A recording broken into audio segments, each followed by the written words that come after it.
Welcome back to Studio F4 on Fast Times Willy B. We'll be reviewing A Nightmare on Elm Street. Gentlemen, let's broaden our minds. Russell, hit it.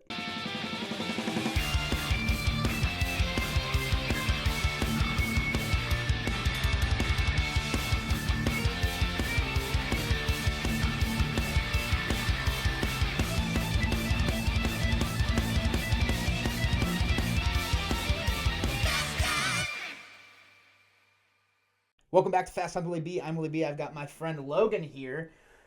How you doing, man? I'm all right. I'm a little cagey, but we're going to figure it out. Hey, we're here to have a good time. So Oh, yeah. We'll settle in here and we'll just talk about some groovy movies, right? Oh, yeah. Gotta save that for Evil Dead, though, right? but thank you for hopping in to do the Nightmare on Elm Street franchise with me. We're going to tackle all 7 of the original 7 movies.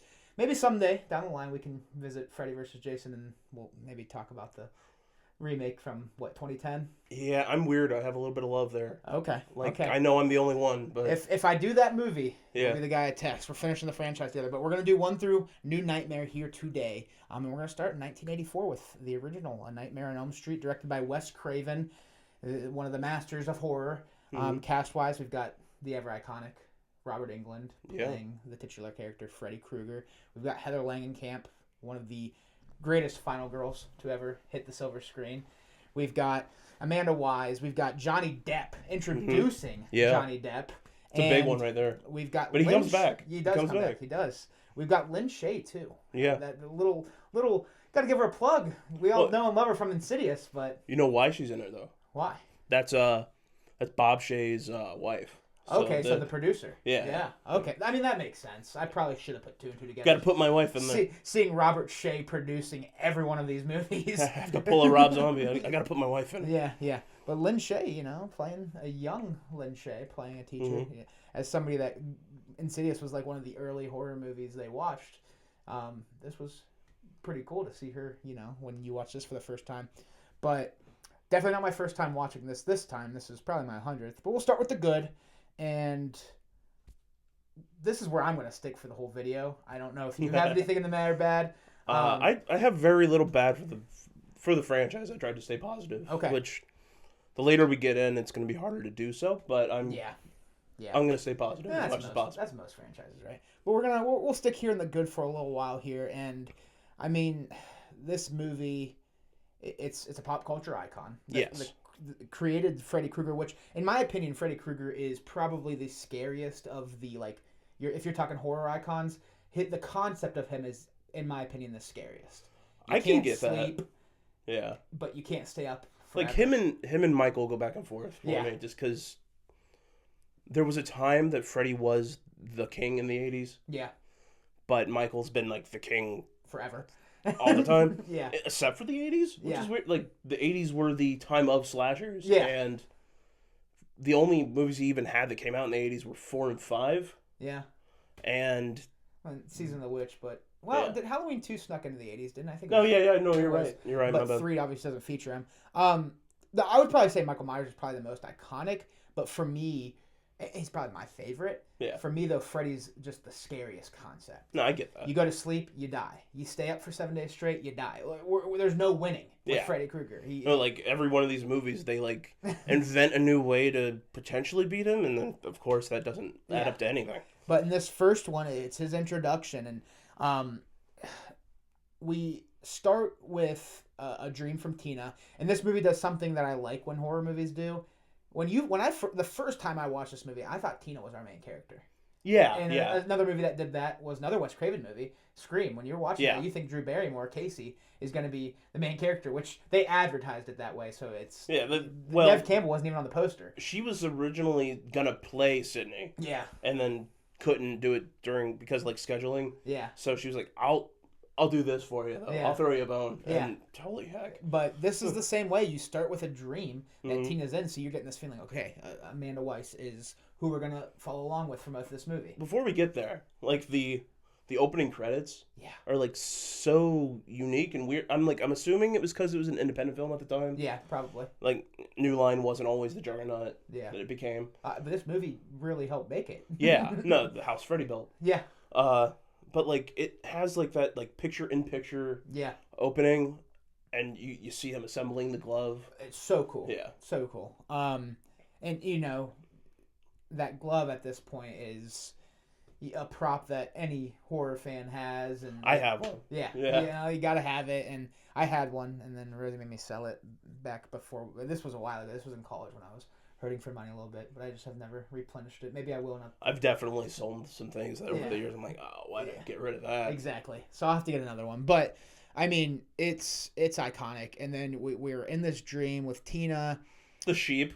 Yeah. That's like, what? Yeah, it's a really peculiar start, but it's really good because when you think about it, the main place you're spending these movies in is Dreamland. Yeah, so like you gotta put in that hat that says like Dreamland. You're gonna see some weird shit. Yeah. Like it's Dreamland. Like, and honestly, like in Dreamland, I can have the physique of Arnold. Like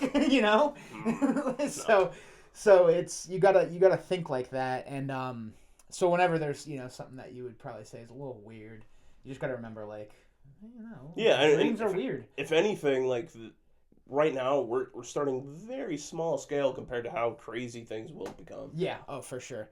But then we get introduced to our characters when they're walking to school. We have Tina, we have Nancy, we have why am I drawing a blank on Johnny Depp's character's name? Oh heck. There's Rod. Yeah, Rod is the greaser kid. The douche boyfriend. Talking about his dick and all that. Yeah. And then waking up. Glenn. You got it. I was gonna pull it up. You got it. So we get to meet our main four kids, and they're talking about I'm having these weird dreams, and so they don't like. There's no chill. It's drop right into it. Yeah, it's probably because Wes. This isn't his first time around. Yeah, he did Last House on the Left before this. Yep, and Hills Have Eyes before this. Yeah, which like. Those might not be specifically slasher movies, but it is like proto. Yeah. Without those, you don't get where we're at now. For sure. So he's definitely. But he hops right in, and then we get the night of them together, and you get Tina's death. And Jesus, I always hear stories like of people that watch this, and like in '84, like we've been a little. What's the word I'm looking for? Kind of like almost desensitized. Yeah. Because of all the movies that have come out in our lifetime, like Terrifier alone. Back in '84, used to seeing crazy stuff. Yeah, back in '84 when this happened, you're probably like, holy shit! Like she's on the freaking ceiling. Yeah, getting sliced up and blood pulling. They made like a rotating room. Yeah, which you see multiple times in this movie because Glenn as well. But that when actually hooked up there. Yeah, like it was upside down. Yeah, and it that's why you get that really cool. I know we're jumping ahead, but like we get that really cool scene with like the blood's kind of like funneling. Yeah, it's like, but it gives that dream vibe. Yeah, it does. But yeah, that first death with Tina, you're like, okay, Tina's not our main character. Apparently not. And whoa, and the kills in this movie in general, the kills in this franchise are some of the best. But this movie. We almost forgot the like "This Is God" scene with like him chopping off his own fingers and now she pulls off his face. That whole dream. Yeah. You got the long arm Freddy too. That whole dream. That was weird. In my opinion, that's probably my favorite dream sequence in the entire franchise. Okay. And I know there's a lot of cool ones. Yeah. But to me, it's just it's comforting. Is that weird? Because it's that first one. It has so much charm to it. All right. It was the first death dream. Yeah. Where the dreams if you die like Nancy says in Dream Warriors, if you die in the dream, you die in real life. Yeah. Like, that's the first time you see that. Mm-hmm. And so, to me, it's just so iconic, and it's so good, too. I mean, and you start to, you get, Freddy's going to be a little quirky throughout this franchise. So you get that. It's just... He's starting to kind of show a sense of humor, but in this one especially, well, this one and New Nightmare, he thinks he's funny. Yeah.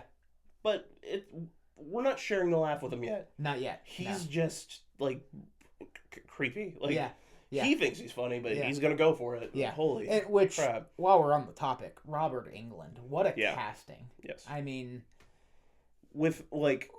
Yeah. The remake is a prime example. I just don't know if we'll ever get a Freddy that compares to... We won't. No. We won't. No. That ever compares to Robert Englund. He is Freddy Krueger. It's one of those situations where, like, he was born to play this role. You know how characters have those. Yeah.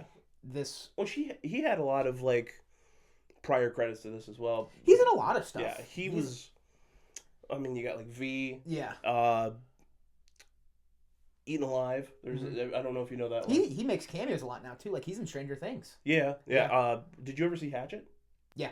Yep. He's in the beginning of that. So he is in a lot of stuff. I just mean in the sense that like Freddy Krueger. No, that is it. Like, that's his top dog role. That's the one that made him. Like yes.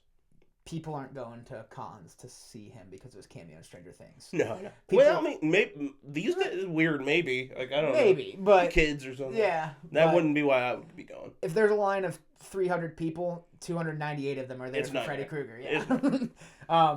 But yeah, he just makes it what it is too. And you know, while we're on the topic of the good and talking about Freddy Krueger, they almost didn't bring him back. Really? In 2.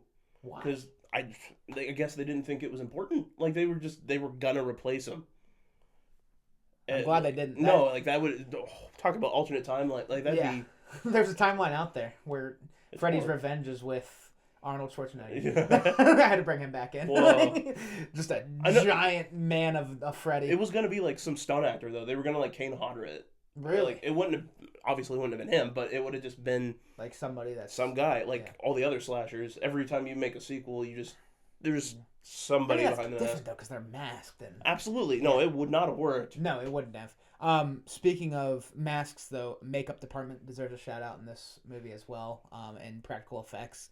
This is a movie. I mean, you just talked about being an independent film at least. Yeah. Like I think like the practical Freddy... effects are pretty good. You know, we talked about the Tina scene, like and how they got some of the kills on screen, Glenn's death, and even the body chopping bag off the fig. Effects, makeup, all of that really well done in this movie. It's one of my favorite parts of the movie. That's fair. But I think they get better.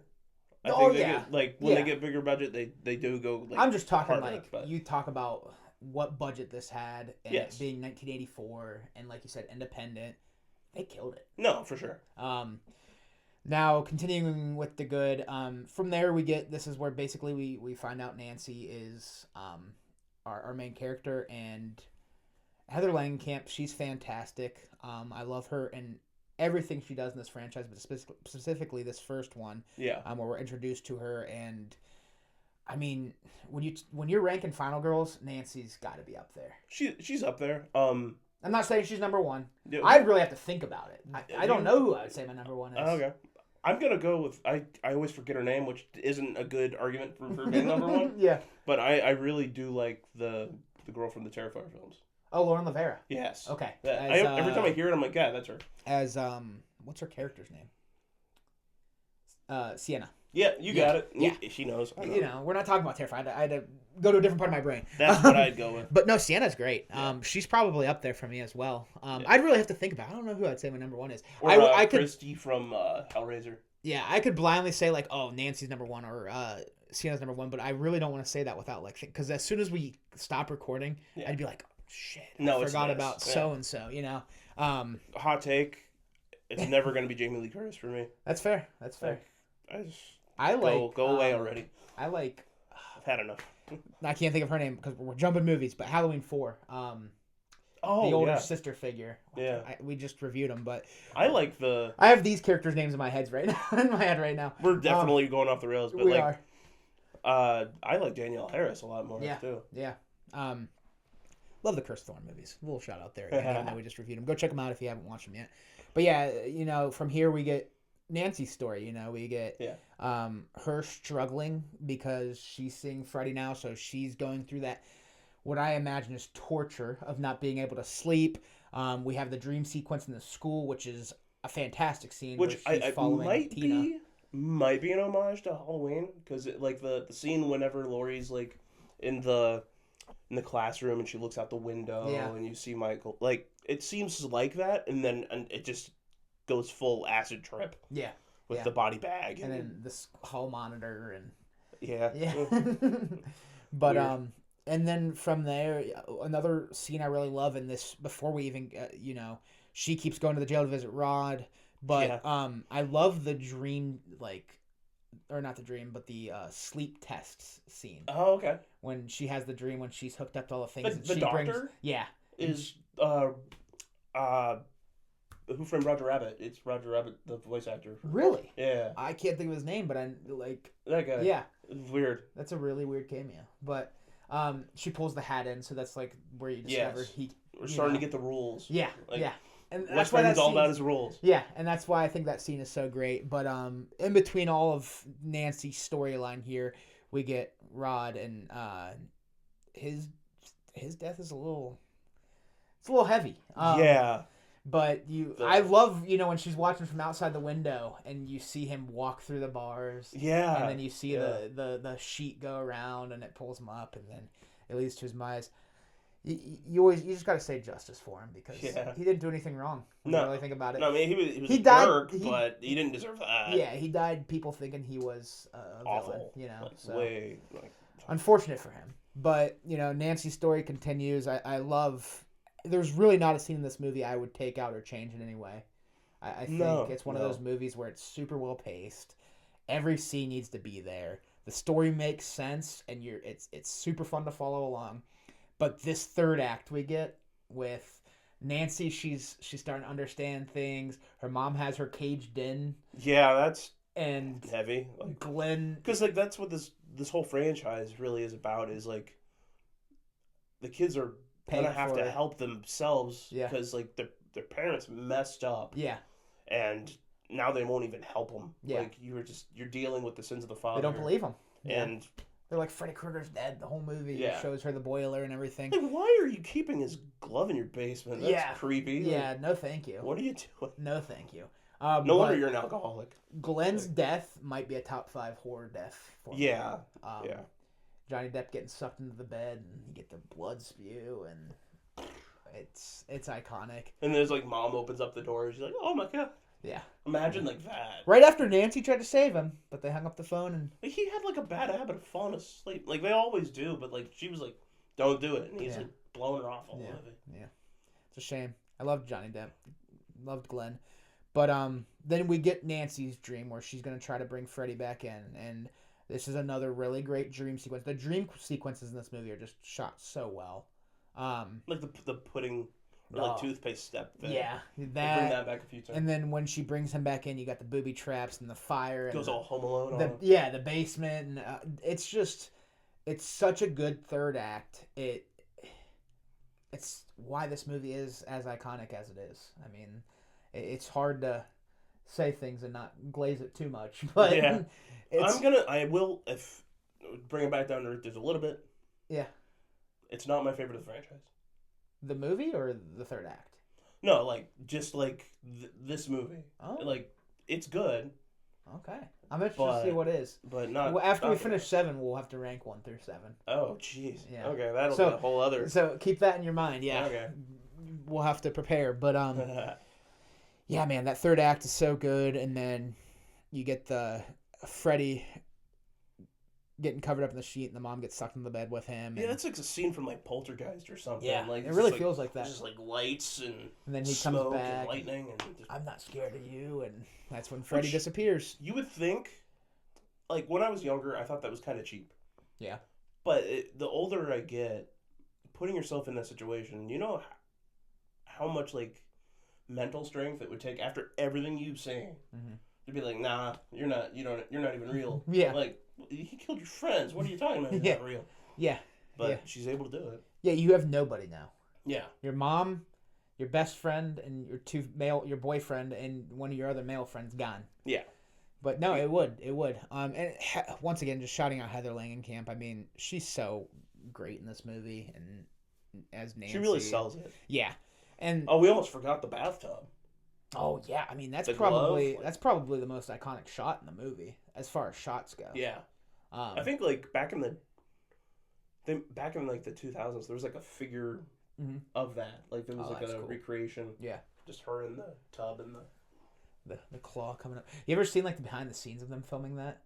I don't think I have. And there's just like a dude in the bathtub with her, like, and his arms coming out, and yeah, it's weird when you see behind the camera. You're not supposed to. No. We're never supposed to see this. No. Sorry if I just ruined that scene for anybody, but yeah, there was a man in the bathtub with the glove on. But No, it's somebody had to do it. I mean, it's an iconic shot. Yeah. It really is, and just everything about this movie is an icon at this point. Which this is on point, but it's also off point. It's something I wanted to definitely say, and I wasn't sure if I was going to bring it up in this one or New Nightmare, because these are the only two that Wes actually directed. Yeah. You mentioned Wes was like a master of horror. He made movies that weren't just the slasher genre for sure. Yeah. But the slasher subgenre owes so much to him. Yeah. Just because, again, with what I said with Last House on the Left and Hills Have Eyes being like the prototypes that kind of like get you where you need to be. Yeah.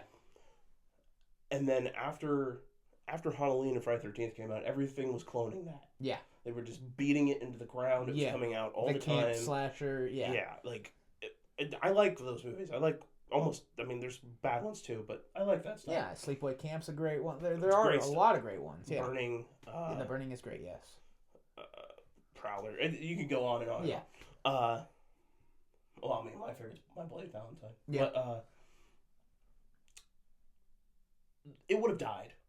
Yeah. The genre would have died. Yeah. He saved it twice. He saved it twice. You know where I'm going. Like, not that Halloween didn't have supernatural elements. Yeah.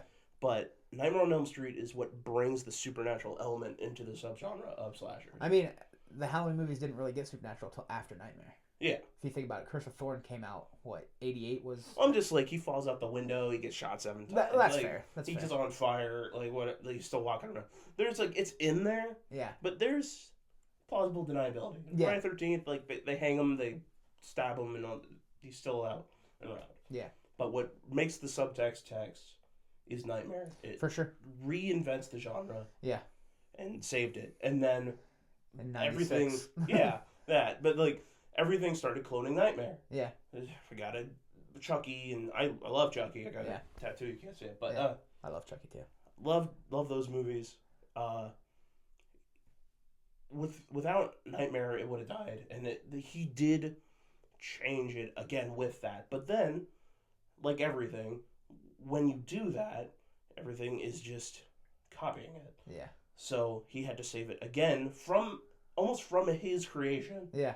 Because he started this new form for the genre, but then he started the next. With Scream. Yeah. Yeah. So, but then everything copies that. Yeah. And it nearly dies again. Yeah. So, and he has but for every miss there's a hit, because he also did Shocker. Yeah. And that movie's awesome, I think, but nobody cares about that. Yeah. He tried to reinvent the whole genre again with My Soul to Take toward the end of his career, and rest in peace. Nobody cared. To a legend. Yes. For sure, rest in peace. I think the last movie he did was Scream 4. Yeah. Yep. Which, the black sheep of that franchise, I love that movie. Really? I think it is so good. I know that... I don't think there's a bad movie in that franchise. I like 3. Okay. But that's not what we're here. Maybe 96 when we can talk about the Scream movies. For sure. But I wanted to no, throw for sure. that information out there. Yeah, it's good to put in the first one because, like you said, this is the one that really reinvented the genre for sure. Wes Craven, the movies speak for themselves. Yeah. He has a lot of great ones. One of my favorites that's very underrated of his, People Under the Stairs. Oh, yeah, yeah. Love the People Under the Stairs. A lot of people don't read into that movie the way that you're obviously supposed to read into that movie with the Reaganomics. And People Under the Stairs that is a very... I don't even know how people are... The subtext is just text in that movie. Yeah. It means something. Yeah. It's such a good movie, though. And there's always those rumors that Jordan Peele wants to remake it. I'm here for it, honestly. I think... Yeah. I think he'd honor it. He's a director I like a lot. But... Yeah. What's his next one coming out? The football player? I have no Just idea. came out of CinemaCon. He's doing a new movie really soon. Really? I'll have to look into that. Yeah, I didn't see that. Must have missed it when I was trying to catch what's in the con. He was a producer on the Candyman movie, and I love the new Candyman. Yeah. So. Anything else in the good? We kind of talked about the whole movie. It's just one of I think those we got movies. it. Yeah. Well, we got to throw if it's time, we got to go to the bad. There's one bad thing in this movie. Okay, I have one meh. I don't have anything in the bad. Oh, I got a bad thing. Okay, we'll start with the meh then. You go with meh. The absolute ending I'd put in the meh. That's Is that what you're going to put in the bad? That's bad. The blow up doll through a window is like. There's a reason I don't have it in the bad. Okay. And that is. You're going to save it for me here. When I was a kid. Okay. I was being babysat by my aunt. And she was watching Nightmare on Elm Street, but I didn't know at the time. I didn't know what she was watching. And I was in the other room playing the whole time with my cousin. And when I walked into the room, that is the scene that was happening. It was the final scene. She gets pulled in the window. It took me forever to figure out what that movie was. Because this was, you got to think, when I'm a kid, so this is like, computers are slower. Like, it wasn't as easy. How old are you? 25. Okay, I'm 30.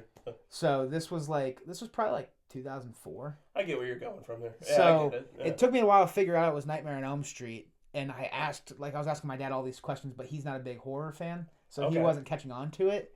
And after this, it's not Nightmare, but I can piggyback here. Yeah. I got something for you. But it was like, so like as long as it took me to figure out what that movie was, and before I eventually saw Nightmare on Elm Street, yeah, that was all I knew of the movie. And I remember being like, I want to watch that movie because that looks scary. All right. And I was a kid. Yeah. And so now, as I've grown up, I'm like, yeah, that scene is probably bad, but I put it in the med just because I have a story for it. That's fair. Like, so Wes didn't even want to shoot it. Really? That was a Bob Shea thing. He was like, so we can have a second one. Yeah, like Friday the 13th had the shock scene on the end. Yeah. They grabbed that from Carrie. Yeah. But like, we got to have a shock scene. Yeah. Make people want to come back for more. Yeah. So I get it. No, but like I get the childhood informing your picks kind of thing, because when I was a kid, I wasn't really allowed to watch a lot of this kind of stuff. Mm-hmm. When I turned 13, my dad was like, "Go ahead, do what you're gonna do, because you're gonna do it anyway." Yeah. But when I was a kid, I went over to my mom's, and she had Halloween 2 on. Like Rob Zombie or the original? No, like I'm 30, so okay, yeah. I saw Halloween 2 in theaters. So did I. Yikes. I know. My mom was cool. She took me to both Halloween Rob Zombies when I was 8 and 10. I didn't get to see the first one. That was a little little too young. But so it was the original Halloween 2. It was on TV. I was at my mom's, and the scene that is in my head. Yeah. I go into the room, and Michael walks through the freaking glass door. Oh, yeah. Just, no chill. Just boom. Walks right through it. And I was like, I want more of that. Yeah. And here I am. So. Yeah. No, it's fun how that works out too, because like me and Corey always talk about the Halloween franchise, like Halloween 5, him rolling down the river. I swear every time I turn on AMC Fear Fest, it's just Michael rolling down the river. Or it was the machete scene to the face in Friday 2. Oh, okay, It was like every time I turned the TV on for AMC, it was one of those two scenes. And so like they kind of inflate. I think 5's a good. I enjoy 5 because I watched it so much when I was younger. But yeah, my mom was really cool. She took me to Nightmare when I was 11. That remake. Cool. I did see that one in theaters. Yeah, she took me to both Rob Zombie Halloweens. I went to the 2009 remake of Friday. I did go to that. I saw that with my dad, and I saw that with my my great aunt and uncle. And I do not think that they knew what they were getting into. Yeah, it's like these two like senior citizens going into that movie, and there is an awful lot of boning. Yeah, but my mom was like, as long as you don't get scared, I'll take you. And I'd be like, okay. I get scared. But that's the whole point. Like now I'm an adult, I don't get scared, and I wish I could have seen more of this when I was a kid, and I would have had the right reaction. Yeah. But I got to see a lot of cool things in theaters. But I was actually like you said, Creature from the Black Lagoon is my favorite universe monster because I watched it as a kid. Yeah, that's what my dad did to get me in. Like, he was trying to work with me. I was like, I want to see like Jeepers Creepers, and he's like, no, but with Frankenstein. Yeah. Well, let's watch Wolfman. Yeah, I'm like, and I love all the Universal monsters, but those are great too. We'll have to talk about those someday. But yeah, I mean, that's the only gripe I have is that final scene. And I still don't hate it. It's just because it has that story to it. Yeah. But we can hop over to our final thoughts and ratings. What do you want to leave off with the original Nightmare on Elm Street? What do you give it out of 10? I guess I'm thankful for the movie, even though it might not be my favorite of the franchise. Without this, we don't get so much of the genre. Yeah. Like, I love slasher movies in general, but the ones I really like are like they're campy. There's like a supernatural element. I like Scream and all, but like the whole whodunit isn't my favorite aspect. I like That's the fair. boogeyman characters. Yeah. Like the iconic looks. Yeah. So I think without Freddy grabbing that ball and running with it, Yeah. we wouldn't have gotten a lot of cool stuff. Yeah. So For sure. I'm thankful for that. I'm gonna go. I don't do like percentages. We just do out of 10. So yeah. So no, I meant like points. Like, Oh, okay. It'll You do be whole a full I do number. whole numbers too. Yeah, cool. Yeah. I'm gonna go with an 8. 8 out of 10. For me, 10 out of 10. That's fair. Yeah, it's just like I say with 78 Halloween. It's not perfect. I gotta credit Corey with this. He came up with that. It's imperfectly perfect. Oh, that's fair. So a lot of the rough edges. It has its quirks. It has its flaws. But at the end of the day, it's just an hour and a half of a movie that I never get bored with. I think everything you just said is how I feel about 2. Okay, which we'll get into here Yeah. tomorrow with the next episode. But that'll do it for A Nightmare on Elm Street. Logan, thank you for coming on. Yeah. Thank you all for watching. If you like what you're watching, check out some other videos. Hit the subscribe button or follow the social links down below. As always, is appreciated. And stick around. We got 2 through 7 coming your way. If you haven't seen any of the Nightmare on Elm Streets, get started. What the hell are you doing? I mean, like, how have you not watched that? Yeah, come on. I'm gonna plug too, if you don't mind. Yeah, go right ahead. I'm on Instagram as The Horrorholic. Yep. I'm in a cosplay group called Outsiders Cosplay. We have some really cool stuff coming up soon. I'm doing X-Men this year. Oh, nice. So, yeah. Interesting. I'm Wolverine. So, Got the there you claws go. going. I love it. I love it. So make sure you check that out. And if you need the spelling, it will be in his slider at the beginning of the video. So make sure you check that out as well. But we'll talk to y'all soon. Peace.